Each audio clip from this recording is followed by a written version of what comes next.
Вообичаено, историјата главно се сосредоточува на машките владетели, затоа што објективно и пишаните извори говорат повеќе за мажи. Но историјата памети и бројни истакнати жени владетелки и хероини. Во рамките на Европските денови на наследството 2024 година, Storytelling Скопје и Хаемус ги здружуваат силите во еден невообичаен проект Владетелки на Балканот, каде се истакнати приказните на 5 жени што владееле во средновековниот период на Балканот. Креатор на оваа авантура е Василка Димитровска, па токму затоа од неа слушаме нешто повеќе за настанот. На 15 септември 2024 година ќе биде организиран еден невообичаен настан кој што е именуван како Патување низ времето со кралицата Марија,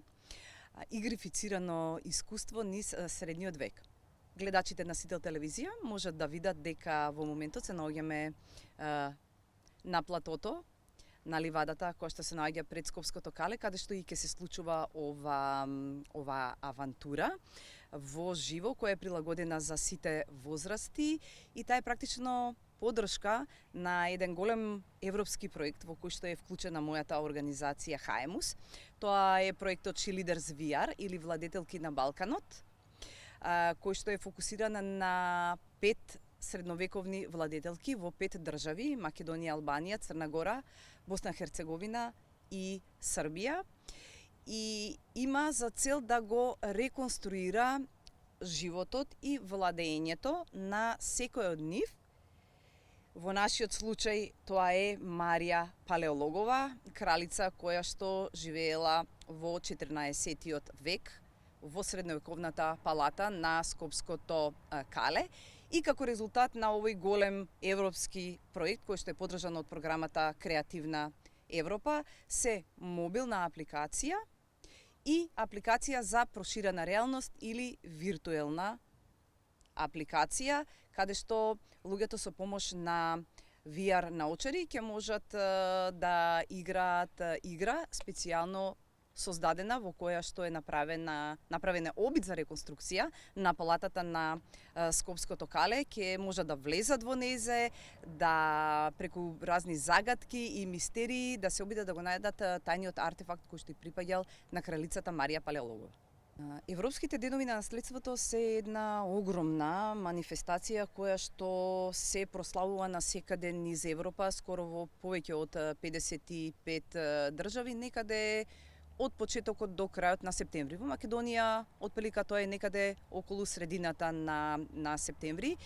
и е еден многу важен настан, бидејќи практично на овој начин можеме да ги покажеме европските вредности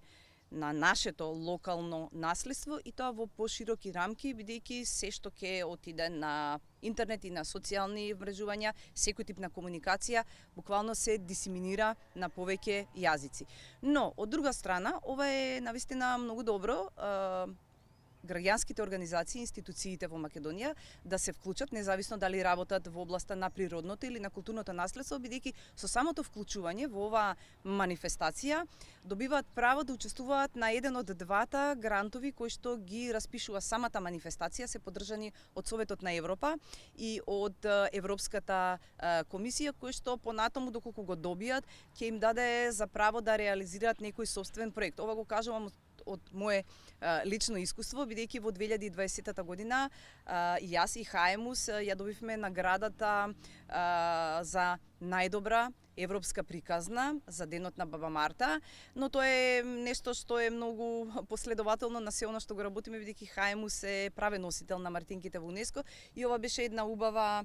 валоризација на сите наши напори да го вратиме во живот еден обичај кој што беше на изумирање.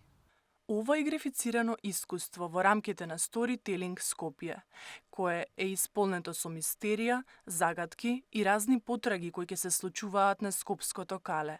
е одличен начин луѓето да научат за нивното заедничко културно наследство и активно да се вклучат во заштита и унапредување на наследството за сегашните и идните генерации.